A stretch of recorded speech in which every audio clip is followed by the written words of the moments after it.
गुनहगार कौन है। इंदौर का राजा रघुवंशी आज अगर जिंदा होता तो शायद नजीब अहमद का ये शेर उसके हाले दिल को बखूबी बयां करता, पर अफसोस राजा अपनी ही रानी की साजिश का शिकार हो। राजा को सोनम की बेवफाई ने मार डाला। क्यों मार डाला, इसको लेकर तमाम कहानियां हैं, लेकिन पूरी सच्चाई क्या है ये अभी भी मिस्ट्री है। लेकिन नवभारत की टीम ने जब इस चर्चित केस की इन्वेस्टिगेशन की तो ऐसे ऐसे खुलासे हुए जिसको जानकर आपके होश उड़ जाएंगे। अगले 40 मिनट के लिए अपनी टीवी का रिमोट साइड में रख दीजिए और गारंटी है कि आप इन 40 मिनट में सोनम की संपूर्ण कलंक कथा को जान जाएंगे।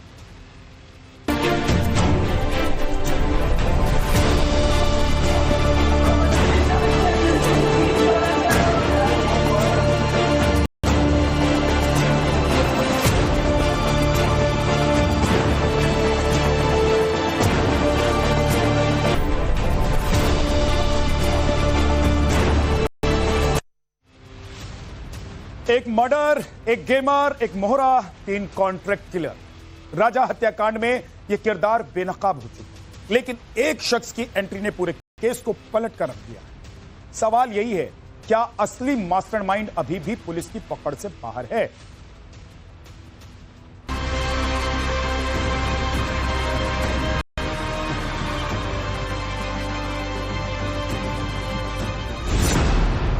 राजा रघुवंशी टारगेट, सोनम गेमर, राज कुशवाहा मोहरा, Vishal Chauhan contract killer, Akash Rajput contract killer, Anand Kurmi contract killer, Jitendra Raghuvanshi mastermind. Raja की हत्या के बाद एक कई खुलासे हुए और कई किरदार सामने आए। सोनम की साजिश बेनकाब हुई, राज कुशवाहा ने कत्ल करवाया, विशाल चौहान, आकाश राजपूत और आनंद कुर्मी ने कत्ल किया। अभी इन किरदारों की गुत्थी सुलझ ही रही थी कि जितेंद्र रघुवंशी नाम के शख्स की राजा हत्याकांड में एंट्री हो गई। जानकारी के मुताबिक जांच में जितेंद्र रघुवंशी नाम के शख्स का नाम भी सामने आ रहा है। सोर्सेज के मुताबिक जितेंद्र और सोनम में पैसों का लेन देन था। वहीं राजा के भाई सचिन रघुवंशी का कहना है कि जितेंद्र रघुवंशी भी इस केस का मास्टरमाइंड हो सकता है। कौन हो सकता है जितेंद्र? नहीं पता मेरे को कौन जितेंद्र रघुवंशी है, लेकिन जो भी है अब एक नया तथ्य जो पकड़ाएगा वो बड़ा पकड़ाएगा। वो यदि इतने बड़े केस में जितेंद्र रघुवंशी का साथ दे रहा है तो जितेंद्र रघुवंशी यही मास्टरमाइंड निकले, भरोसा नहीं हो तो इसको मास्टरमाइंड तो इसको बड़ा ही है कोई। ठीक है, अभी आपको लगता है कि पुलिस इस मामले में इन्वेस्टिगेट और करना चाहिए? ये मामला यहाँ रुका नहीं है? नहीं सर, इस मामले को रोकना ही नहीं, अब तो बहुत चेन पकड़ा रही है धीरे धीरे। वो 2 लोग को मना रहे थे, उनको पकड़ना है, तो ये बड़ा नेटवर्क है, 12-15 लोग इसके अंदर। आप बता रहे थे सोनम का परिवार अचानक से संभ्रांत हुआ था, पहले इतनी अच्छी आर्थिक स्थिति नहीं थी। हाँ, वो अभी तो हवाले से मालूम पड़ा है कि एकदम से इतना अच्छा केस होगा ये। अभी आपको लगता है कि इस पूरे मामले में हवाला के एंगल से पूरी जांच होनी चाहिए? हाँ, अब जांच तो पूरी करना चाहिए, क्योंकि जब चेन पकड़ाती है तो सब पकड़ाती है। बताया जा रहा है कि जितेंद्र के बैंक अकाउंट से भी ट्रांजैक्शंस हुए हैं और बड़ी बात यह है कि बैंक अकाउंट में सोनम का नंबर रजिस्टर्ड है। मतलब ये प्लानिंग राज और सोनम ने मिलके की थी, इसका आपको विश्वास हो गया? अब तो जितेंद्र भी आ गया ना, वो भी होगा मास्टरमाइंड। को अकेले इंसान नहीं कर सकता। वो लड़के 20 साल के हैं, लड़के 20 साल के, लड़की 25 साल की। अब जितेंद्र कितने साल का है क्या उससे मालूम पड़े? जितेंद्र शादीशुदा है कि कुमारा है, यहाँ पर चक्कर जितेंद्र से इसका हो, ये हो सकता है। ठीक है, तो ये सचिन रघुवंशी हैं जो बता रहे थे कि ये पूरा मामला जो है वो इतना सिंपल है नहीं, पेचीदा मामला है। अब जितेंद्र नाम के एक शख्स की एंट्री हुई है, इसके अलावा अलग अलग और भी एंगल से सोनम की मां से भी पूछताछ होनी चाहिए। टाइम्स नाउ नवभारत की जांच में सामने आया है कि राजा हत्याकांड में और भी कई सारे किरदार शामिल हो सकते हैं और नवभारत ने ये सवाल भी उठाया था कि क्या सोनम केस का मास्टरमाइंड टीवी देख रहा है, यानी कि वो अभी भी पुलिस की पकड़ से बाहर है। मौजूद है सवाल राजा का परिवार यही पूछ रहा है कि आखिर ये जांच जो है ये अब किस दिशा में जाएगी। सवाल इसीलिए भी है क्योंकि अभी सोनम को लेकर के बहुत सारे जो सवाल हैं वो जिंदा है। सबसे बड़ा सवाल ये कि वो कहाँ रही, उसके बाद सवाल ये कि उसके पास अकाउंट का ट्रांजैक्शन का उसको कैसे अथॉरिटी थी उस ट्रांजैक्शन की जब अकाउंट किसी और के नाम का है। जितेंद्र रघुवंशी नाम के शख्स की एंट्री हुई है जिसके अकाउंट में नंबर रजिस्टर्ड था सोनम का, वो सब 17 दिनों तक इस पैसे का इस्तेमाल कर रही थी। बताया जा रहा है कि जितेंद्र रघुवंशी हवाला कारोबार से जुड़ा हुआ है। क्या ये सही तथ्य है? अचानक से परिवार सम्रांत कैसे हो गया? सोनम का परिवार पहले बहुत गरीब था। सरकारी स्कूल में, घर के सामने वाले स्कूल में सोनम की पढ़ाई लिखाई हुई। फिर धीरे धीरे प्लाईवुड कारोबार शुरू किया और अचानक से पैसा उनके घर में आया और उसके बाद परिवार सम्रांत हो गया। प्लाईवुड की फैक्ट्री शुरू कर दी। सोनम की मौसी के लड़के यानी उसके मौसेरे भाई के साथ उसका क्या कनेक्शन था, यह सवाल भी उठ रहा है। लेकिन इसके साथ ही बड़ा सवाल यह है कि क्या मंगल दोष की वजह से बलि चढ़ गए निर्दोष राजा? क्योंकि राजा हत्याकांड में तंत्र मंत्र कनेक्शन भी सामने आ रहे हैं। खबरें ऐसी भी है, दावा ऐसा भी किया जा रहा है और राजा के परिवार से लेकर सोनम के परिवार तक मंगल दोष की चर्चा कर रहे हैं।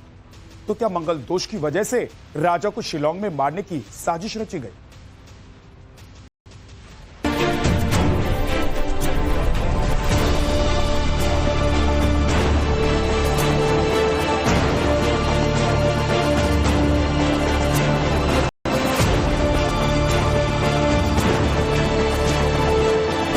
क्या मंगल दोष की भेंट चढ़ गया निर्दोष राजा रघुवंशी?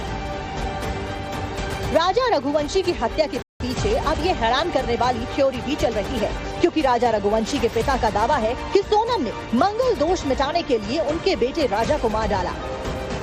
हमने बताया कि हमारा लड़का मांग लिया, उन्होंने बोला हमारी लड़की मांग ली। अच्छा, वो रघुवंशी पुस्तक में फिर आगे बात चली। उनके पंडित ने कुंडली मिली, मेरे तो पंडित था नहीं कोई, मेरा पंडित नहीं था। बोला हमने कर लिया और एक ही दोनों कर दे, कागज पैसा खर्चे करो।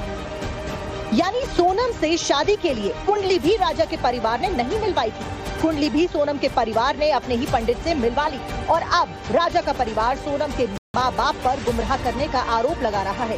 राजा के भाई सचिन रघुवंशी ने तो यहाँ तक दावा किया कि सोनम ने अपनी कुंडली का मंगल दोष मिटाने के लिए राजा की हत्या करवाई थी, ताकि बाद में वो अपने कथित प्रेमी राजा कुशवाहा से दूसरी शादी कर सके। जो बोलते हैं ना, सोचने की बात है कि पहले इसको राजा को इसने मारा कि राजा मर जाएगा, ये विधवा हो जाएगी, तो उसके फिर दूसरी शादी कौन करेगा इससे? तो कोई भी कर ले, भाई नौका कर ले, माँ तो ही चाहिए ना। तो ये प्लानिंग से इन्हें काम करा और मुझकी मम्मी को तो सब पता है। एक बार मम्मी से कार्रवाई की जाएगी तो सब मालूम पड़ जाएगा। अच्छा, मतलब जो कहा जाता है कि मंगल अगर भारी हो तो पहले अगर पहला पति मर जाता है तो दूसरी कर सकते हैं। तो वैसे प्लानिंग थी ना पूरी। तो इसमें मम्मी कहा थे तभी तो हो रहा, जैसे मम्मी से पूछताछ की जाए, कार्रवाई की जाए। इस हनीमून ट्रेजेडी ने कुंडली मिलान की अनदेखी को बहस के सेंटर में ला दिया। तो राजा रघुवंशी के परिवार के पंडित भी सामने आए और उन्होंने जो दावा किया वो और भी ज्यादा चौंका देने वाला था। राजा के पारिवारिक पंडित के मुताबिक शादी के लिए कुंडली मैच नहीं थी। ये योग दिखा रहा था कि पत्नी हत्या करवा सकती है। उन्होंने ये भी दावा किया कि हत्याकांड में 2 लड़कियां इन्वॉल्व हैं और ये दूसरी महिला भी मध्य प्रदेश की बताई जा रही है। देखिए कुंडली में मंगल दोष था उसमें। अच्छा, एक की दोनों की? दोनों। अच्छा, तो मतलब क्या कुंडली मैच हो रही थी शादी के लिए या नहीं हो रही थी? नहीं हो रही। अच्छा, तो फिर परिवार को आपने सजेशन दिया था? नहीं, मेरे से एक्चुअली में इन्होंने बाद में बात की। जब मैंने देखा था तब मेरे को देखा ये चीजें। अच्छा, मतलब उससे पहले शादी हो चुकी है? जी, शादी हो चुकी थी उनकी। हाँ, उसमें कुंडली में स्पष्ट दिख रहा था। उन्होंने प्रश्न कुंडली बनवाई थी, उसमें हमको स्पष्ट दिख रहा था, तो हमने उस आधार पर इनको बता दिया। क्या दिख रहा था आपको? वही के 2 लेडीज हैं इसमें अवेलेबल है ना, और 3 लड़के हैं। तो जो हत्या की साजिश है उसमें आप कह रहे हैं कि 2 लड़कियां इन्वॉल्व हैं, ऐसा? जी। तो अभी तो सिर्फ सोनम का नाम सामने? जी, अभी सामने और आ जाएगा। मतलब आपका ये दावा है कि एक लड़की का नाम और आएगा? बताएं, आप बोल कर बताइए क्या बोल रहे हैं। एक लड़की का नाम और आएगा उसमें अभी। अच्छा। अब वो थोड़ा टाइम लगेगा, सर्चिंग अभी इनको जब होगा तो इसके बाद मंगल और अमंगल की इस थ्योरी के बीच में एक और तस्वीर ने लोगों को अब हैरान किया है। जब राजा की हत्या का खुलासा होने के बाद सोनम के परिवार ने ज्योतिषी के कहने पर एक और टोटका किया और घर के बाहर सोनम की उल्टी तस्वीर लगा दी ताकि बेटी जिंदा लौट आए। दावा ये भी किया जा रहा है कि पाप मुक्ति के लिए सोनम ने राजा की हत्या के दिन पाप मोचनी एकादशी का व्रत भी किया था। राजा रघुवंशी के लिए काल बना मंगल दोष। इस बहस के बीच टाइम्स नाउ नवभारत की टीम सोनम और राजा की शादी पर भविष्यवाणी करने वाले शास्त्री एनके पांडे भी फिलहाल गायब हैं। राजा और सोनम की कुंडली दोष की कहानी। राजा रघुवंशी के परिवार के पंडित का बड़ा दावा। राजा और सोनम दोनों की कुंडली में ही दोष था। दोनों की शादी भी ठीक नहीं थी। पंडित का दावा है कि राजा की कुंडली में योग था कि पत्नी उसकी हत्या करवा सकती है। राजा के भाई का भी कहना है कि मंगल दोष हटाने के लिए राजा की हत्या की गई। राजा की मां ने भी यही आशंका जताई है। तो क्या तंत्र मंत्र के चक्कर में फंसकर राजा की हत्या की गई है?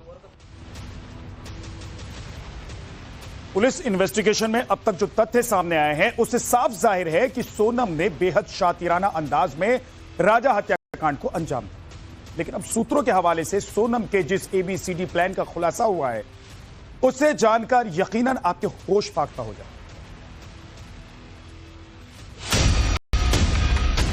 राजा हत्याकांड में सोनम को लेकर एक के बाद एक कई विस्फोटक खुलासे हो रहे हैं। सोर्सेज के हवाले से एक ऐसी खबर भी अब सामने आई है जिससे सोनम के खौफनाक इरादे आपके जहन में यकीनन दहशत पैदा कर देंगे। सोर्सेज के मुताबिक राजा के मर्डर का A, B, C और D प्लान। सोनम का प्लान A था कॉन्ट्रैक्ट किलर के जरिए राजा का मर्डर, जो पूरा भी हुआ। लेकिन उसका प्लान A फेल होता तो उसके पास में प्लान B भी था, जिसके तहत वो खुद राजा को पहाड़ से धक्का देने वाली थी। अगर बाय चांस सोनम का प्लान B भी फेल हो जाता तो फिर प्लान C के तहत सोनम राजा को मौत देने वाली थी, जिसमें राजा को जहर देकर मारने की साजिश शामिल थी। अगर ये तीनों प्लान फेल हो जाते तो सोनम के पास था प्लान D, जिसके तहत राजा को एक्सीडेंट में मरवाया जाता। इन चारों प्लान्स की जानकारी सोर्सेज के हवाले से सामने आई है। हमारे साथ बातचीत करने के लिए आकाश शर्मा, राजा रघुवंशी के बहुत अच्छे दोस्त थे और राजा हर चीज शेयर करता था। क्या इस पूरे मामले को देखते हैं आप, किस तरह से देखते हैं? सोनम पर किसी तरह का डाउट था, कभी जिक्र किया राजा ने? सोनम पे डाउट तो नहीं था हम लोगों को। बस इतना कहना चाहूंगा कि शादी से कुछ दिन पहले जब बात होती थी तो इतना बताता था कि फोन पे बात बहुत कम करती है और उसका बिहेवियर थोड़ा ठीक नहीं लगता। आकाश क्या करूं, ये बात जरूर बताई थी। तो मैंने उसे बताया था कि अभी न्यू एंगेजमेंट है, सब कुछ ठीक हो जाएगा, अभी लड़की एकदम से बात नहीं करेगी। ये इतना हुआ था। और काफी कॉल्स करता था तो बहुत लेट अटेंड करती थी, बोलती थी बिजनेस में बिजी हूँ, ये सारे एक्सक्यूजेस देती थी सोनम। राजा की हत्या के लिए साजिश इतनी गहरी रची गई थी कि उसे खुद से दूर कैसे रखना है सोनम ने पहले ही प्लान तैयार कर लिया। सोनम ने हमराज फिल्म की तरह राजा को खुद से दूर करने के लिए मन्नत का बहाना बनाया और राजा से वादा लिया कि मां कामाख्या के दर्शन से पहले वो सोनम को छुएगा भी।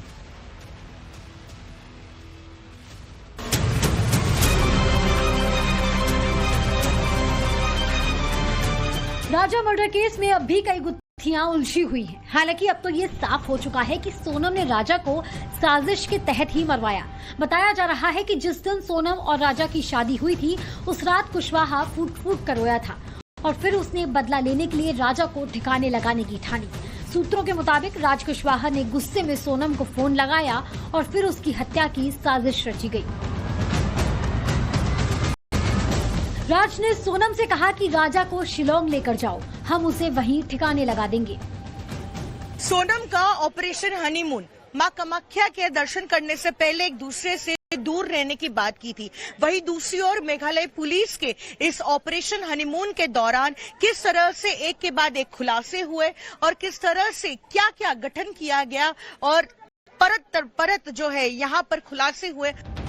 हालांकि राजा हत्याकांड के आरोपी अब पुलिस के शिकंजे में है। इस मर्डर मिस्ट्री को सुलझाने में मेघालय पुलिस ने अहम भूमिका निभाई है। दरअसल मेघालय पुलिस ने राजा के मर्डर की मिस्ट्री को सुलझाने के लिए SIT का गठन किया। 120 पुलिसकर्मियों की टीम बनाई, 20 अफसरों की कोर टीम तैयार की, MP और UP में छापेमारी की, 42 CCTV फुटेज की जांच की गई। राजा के शव से 11 किलोमीटर दूर एक CCTV को खंगाला। इस CCTV की फुटेज में सोनम अन्य 4 आरोपियों के साथ नजर आई। इस मामले में 10 गवाहों से पूछताछ भी की। स्थानीय गाइड अल्बर्ट ने इस मामले में अहम भूमिका निभाई। गाइड ने बताया कि आरोपियों के साथ सोनम भी मौजूद थी। बताया जा रहा है कि आरोपियों को ट्रैक करने के लिए सैटेलाइट इमेजेस का भी इस्तेमाल किया गया और इस तरह से सोनम के खौफनाक खेल का खुलासा हो गया। सूत्रों के हवाले से तो खबर ये भी है कि सोनम ने हनीमून के दौरान मन्नत के बहाने राजा से दूरी बनाई थी और ये प्रण लिया था कि जब तक मां कामाख्या के दर्शन नहीं करेंगे तब तक एक दूसरे से दूर ही रहेंगे। ऐसा प्लॉट देखा है और उसको पूरा करने की कोशिश है? हाँ, ये हमराज मूवी का है, जिसमें बताया गया था कि वो मन्नत लेती है कि मैं जब तक मंदिर नहीं जाऊंगी मैं आपके करीब नहीं आऊंगी। तो जिस तरीके से मेरी राजा से बात हुई थी और माता जी से बात हुई, इनकी फैमिली ने मुझे बताया कि सोनम ने मन्नत ली है कि मैं कामाख्या देवी दर्शन करूंगी, उसके बाद ही करीब आऊंगी। क्योंकि मैंने ऐसे बोला था, ऑब्वियस मेरा दोस्त है, मैं बोलूंगा मनाली जाओ, गोवा जाओ, तो बोलता नहीं आकाश, हंस के मुझे जवाब दिया, नहीं यार अभी इसने मन्नत ली है, इसके बाद हम करीब आएंगे। तो अभी हम लोग कामाख्या देवी जा रहे हैं। अच्छा। तो वहां से आने के बाद हम लोग फिर और कहीं प्लान करेंगे, अपन चलेंगे। हम लोग का श्रीगढ़ महादेव घूमने का प्लान था।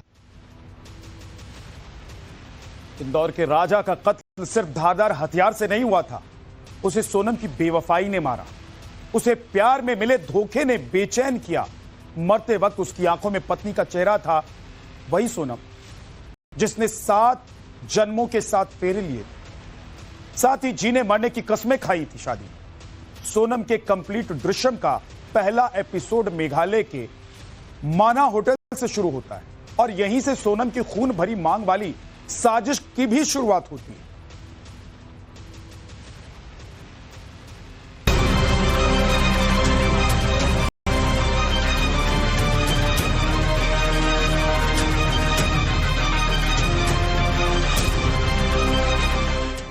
ये कहानी भी शुरू हुई थी मेघालय से और अब खत्म भी हुई है मेघालय।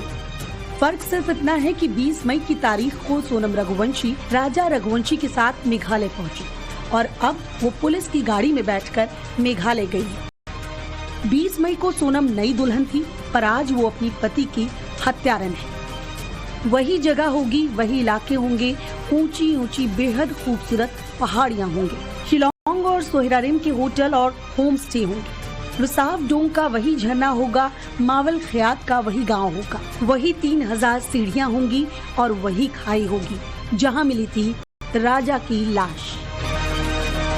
एक एक लोकेशन पर ले जाकर सोनम से सच्चाई उगलवाई जाएगी। राजा को उसने क्यों मरवाया, कैसे मरवाया और किस तरह से मरवाया, इन सवालों के जवाब सोनम पुलिस के सामने देगी। समय का पहिया ऐसा घुमा कि जिस मेघालय से भागकर सोनम 16 दिनों तक यहाँ वहाँ छिपती रही, पल पल अपनी लोकेशन बदलती रही, आज उसे खींचकर समय सच कबूल करने और राजा को इंसाफ दिलाने के लिए दोबारा मेघालय ले आया है। लेकिन ये कहानी कैसे अपनी खूनी अंजाम तक पहुंची, कैसे एक नए शादीशुदा जोड़े में से एक की हत्या हुई और दूसरा कातिल बनकर निकला, कैसे सोनम ने पूरी क्राइम की कथा रची, ये समझने के लिए ग्राउंड जीरो पर मौजूद होना जरूरी था।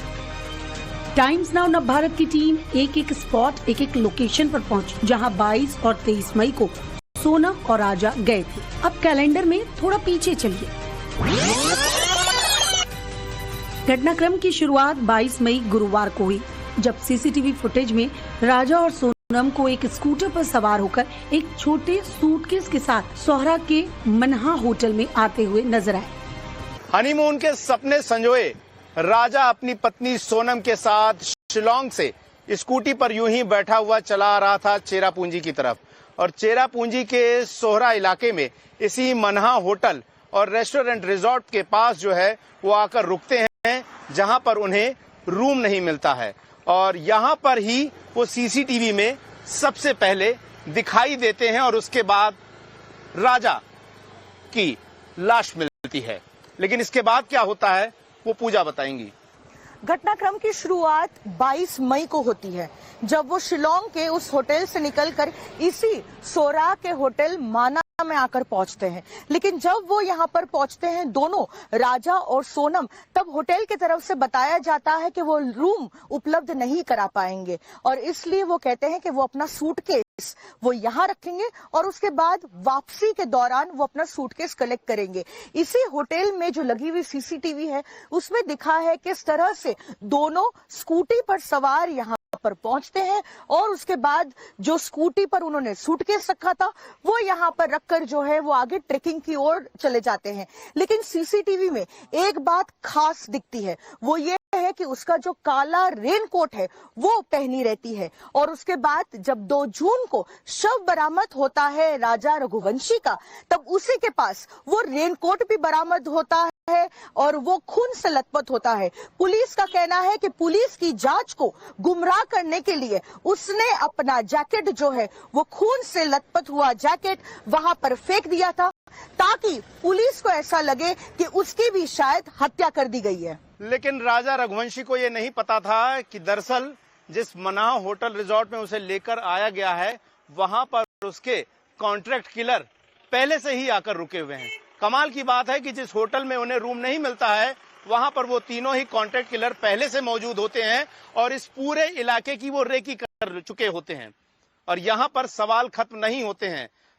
ये जो पूरा राज है, ये जो पूरा षड्यंत्र है, ये जो पूरी हत्या की साजिश है वो और गहरी होती चली जाती है, क्योंकि जिस इलाके में ले जाकर राजा रघुवंशी का मर्डर किया गया और उसकी लाश जहां पर मिली, दरअसल वो अपने आप में एक विचित्र और दुर्लभ इलाका है जहां पर इस वक्त आम लोगों की कोई मौजूदगी नहीं होती है।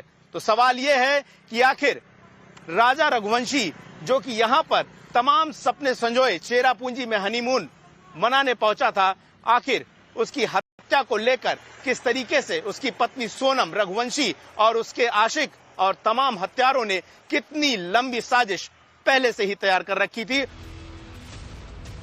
सोनम राजा को शिलोंग की सुनसान पहाड़ियों पर ले गई।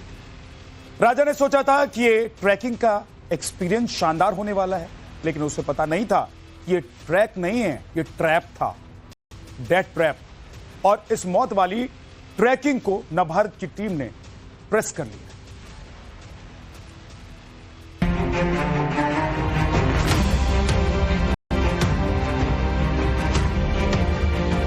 राजा और सोनम को मन्हा होटल में रूम तो नहीं मिला, लेकिन राजा के कातिलों को यहाँ रहने के लिए जगह जरूर मिल गई। इस बात से अनजान कि उसके कातिल इसी जगह पर ठहरे हुए हैं, राजा सोनम को लेकर नॉन ग्रात गांव के लिए निकल पड़ा। 22 मई की शाम राजा और सोनम मावल ख्यात गांव पहुंचे, जहां की पार्किंग लॉट में राजा ने रेंट पर ली गई स्कूटी खड़ी की। नॉन ग्रात तक जाने के लिए दोनों ने लोकल गाइड की मदद ली और फिर यहां से 3000 सीढ़ियां नीचे उतरकर दोनों डबल रूट ब्रिज देखने के लिए निकलते हैं। तो मन्हा होटल से 25 किलोमीटर दूर लगभग इस सुनसान इलाके में राजा रघुवंशी और उसकी पत्नी सोनम रघुवंशी अपना काला सूटकेस छोड़कर यहां पर पहुंच चुके थे और सोनम उसे यहां पर फोटोग्राफी के बहाने और तमाम सुनसान पहाड़ियां दिखाने के नाम पर लाई थी। और फिर ठीक इन्हीं इलाकों में सोनम रघुवंशी और राजा रघुवंशी आकर अपनी स्कूटी को खड़ा करते हैं और एक लोकल गाइड को हायर करके यहां से ट्रैक पर निकल जाते हैं। लेकिन ये ट्रैकिंग राजा रघुवंशी की आखिरी रोमांचक यात्रा और अंतिम यात्रा भी साबित होती है, जब उसके बाद वो लौटकर यहां पर नहीं आ पाता है। ये डोंगरियाट इलाके का डबल डेकर रूट ब्रिज है और ये वही पार्किंग लॉट है जहां पर ये दंपत्ति ने अपनी स्कूटी को पार्क किया था और उसके बाद ही इस स्कूटी को पार्क करने के बाद धीरे धीरे जो डबल डेकर ब्रिज है वहां पर पहुंचती है और साथ ही उनके जो पति है राजा रघुवंशी वो भी रहते हैं। करीब करीब जो है यहाँ पर आप देख सकते हैं कई ऐसे लोकल गाइड होते हैं, उन्हीं में से एक लोकल गाइड को हायर करते हैं और यहाँ पर ट्रैकिंग शुरू करते हैं। हम आपको दिखाते हैं किस तरह से ट्रैकिंग का जो रास्ता है वो यहाँ से शुरू होता है। तकरीबन 3000 स्टेप्स के बाद जो है वो लिविंग रूट ब्रिज वहां पर पहुंचते हैं और उसके बाद शिपारा होमस्टे में रात बिताने का प्लान करते हैं। लेकिन सवाल ये उठता है कि जब कोई लोकल गाइड को लेकर रूट ब्रिज तक गया है तो उनकी मदद लिए बिना ही ऊपर कैसे आया, क्योंकि साफ साफ सोनम ने बता दिया था लोकल गाइड को कि उनको गाइड की मदद नहीं चाहिए और वो अपने आप ही वापस आएंगे। और उसके बाद दूसरे दिन जो है वो यहाँ पे रात बिताने के बाद शिपारा होमस्टे में वो यहाँ से निकलते हैं और फिर धीरे धीरे जहाँ पे स्कूटी रखी है उस पार्किंग लॉट पर भी पहुंचते हैं और यहीं से अपनी स्कूटी लेकर जो है एक अनजान जगह पर वो पहुंच जाते हैं, क्योंकि ये लास्ट वो जगह है जहां पर उनके वेयरअबाउट्स मिले हैं। तो कमाल की बात यह है कि उस दिन जिस दिन सोनम रघुवंशी और राजा रघुवंशी इस ट्रैक पर निकले थे उस दिन एकादशी की तिथि थी और उसी दौरान आखिरी बार सोनम रघुवंशी की अपनी सास से फोन पर बातचीत हुई। दरअसल नेटवर्क की वजह से फोन लग नहीं रहा था, अचानक से फोन लगा तो सोनम रघुवंशी की सास यानी कि राजा रघुवंशी की मां ने पूछा कि बेटा तुम लोग कहाँ हो, कुछ खाया या नहीं खाया। और चूंकि लगातार वो लोग यहाँ से चढ़ उतर रहे थे, जाहिर तौर पर सांस फूल रही थी, लेकिन सोनम रघुवंशी कहती है मासूम बनकर कि आज एकादशी का व्रत है, राजा बार बार कह रहे हैं कि कुछ खा लो, कुछ खा लो, लेकिन मैं अपना व्रत पूरा करूंगी और उसके बाद ही मैं अगले दिन कुछ खाऊंगी। लेकिन यहां पर मेघालय पुलिस को कुछ संदेहास्पद मिला, जिसने इस पूरे जांच की दिशा को मोड़ दिया। दरअसल जो सोनम रघुवंशी ये दावा कर रही थी कि वो खाना ही नहीं खाएगी अपने पति के नाम की दुहाई देकर, दरअसल जब इस पूरे ट्रैकिंग को पूरा करने के बाद जब वो रेस्टोरेंट में पहुंचती है तो वहां पर वो भरपेट खाना खाती है। और ऐसे में जब मेघालय पुलिस के जांच अधिकारी इन बयानों को आपस में मिलाते हैं तो उन्हें ये लगता है कि कहीं ना कहीं दाल में कुछ काला है, और उसके बाद उनके जांच की सुई जो है वो सोनम रघुवंशी की तरफ बढ़ जाती है। और इसमें कमाल की चीज कि जब सोनम रघुवंशी और राजा रघुवंशी इस ट्रैक पर आगे बढ़ रहे थे तो वो तीनों कॉन्ट्रैक्ट किलर लगातार आसपास ही मौजूद थे, और राजा रघुवंशी का जानने वाला जो उसका नौकर सोनम रघुवंशी की फैक्ट्री में काम करने वाला, वो भी लगातार फोन पर अपडेट ले रहा था। कभी मेरठ